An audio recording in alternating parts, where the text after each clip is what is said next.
In computer science, we are trained to treat security as a mathematical absolute. We build cryptography, patch vulnerabilities, and deploy firewalls to create impenetrable perimeters. But relying strictly on code to protect systems ignores the primary variable in any attack: human behavior. Welcome to Modules 6 and 7, Cybercrime and Deviance Online. Cybercrime is entirely a behavioral and psychological phenomenon. The tools are digital, but the execution is distinctly human. A server's architecture is perfectly predictable. It follows exact logical rules.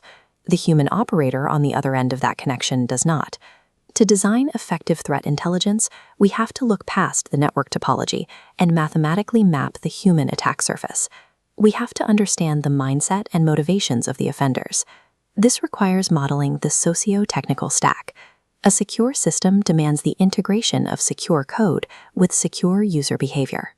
No matter how mathematically perfect your software architecture is, it will fail if the human operating it remains the primary exploited vector.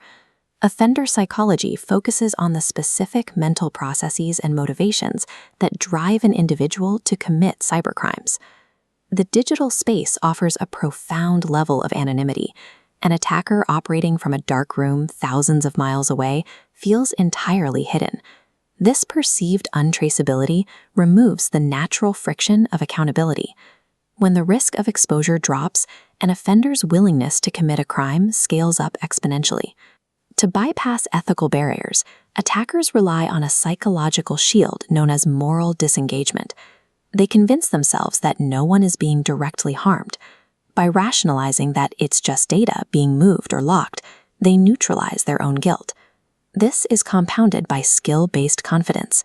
High technical proficiency breeds excessive risk-taking, driving a hacker to exploit system vulnerabilities simply to prove their status or test their limits.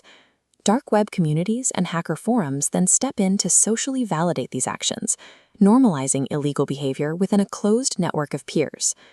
This matrix categorizes offenders by operational motivations. Ransomware attackers operate on a financial driver for profit, while activists are driven by ideological beliefs. Script kiddies fit the recreational category, attacking for challenge, whereas insider attacks are revenge-driven, stemming from personal conflict. Designing proactive threat intelligence requires mapping these exact psychological profiles so you can predict specific attack vectors before they occur. The actions of both attackers and victims are driven by cognitive and motivational errors, systematic flaws in decision-making that lead directly to a system compromise. For the attacker, the primary cognitive error is rationalization. They justify theft by convincing themselves a target company is wealthy enough to absorb the hit. Their secondary error is a deep overconfidence in their own technical superiority, the belief that they are too skilled to leave a digital footprint.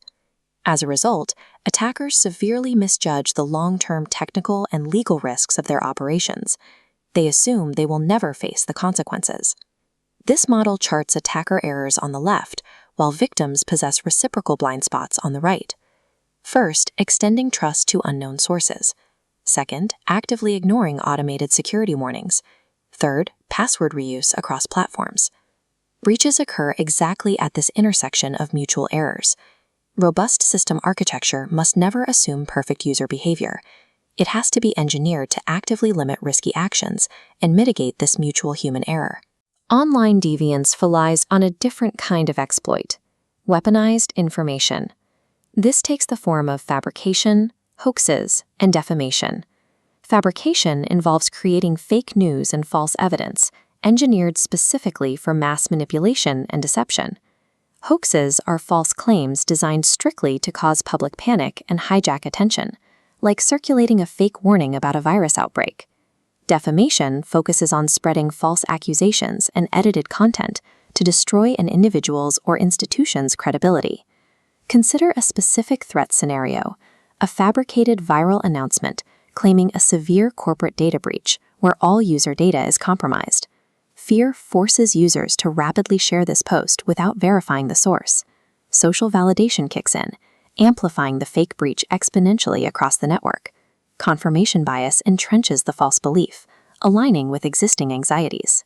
The consequences are instant: massive reputational damage and severe financial loss. Weaponized misinformation functions identically to malware. It bypasses technical firewalls entirely and compromises the organization by exploiting its human network. Cybersecurity is an inseparable socio-technical challenge. You cannot divorce the digital logic of the system from the human psychology of the user. This integrated view table maps human behavioral risks directly to required technical cybersecurity actions. By studying offender psychology and analyzing their exact motivations, security teams can proactively predict cyber attacks before they are launched. By analyzing the cognitive errors that lead to poor decisions, we understand the necessity of protecting human vulnerability through system constraints. And by recognizing the threat of hoaxes spreading misinformation, organizations can justify implementing strict content control systems. Promoting broad digital literacy and deploying automated fact-checking mechanisms are no longer optional. They are non-negotiable defensive strategies. A mathematically secure system is only as strong as the human behavior its architecture permits.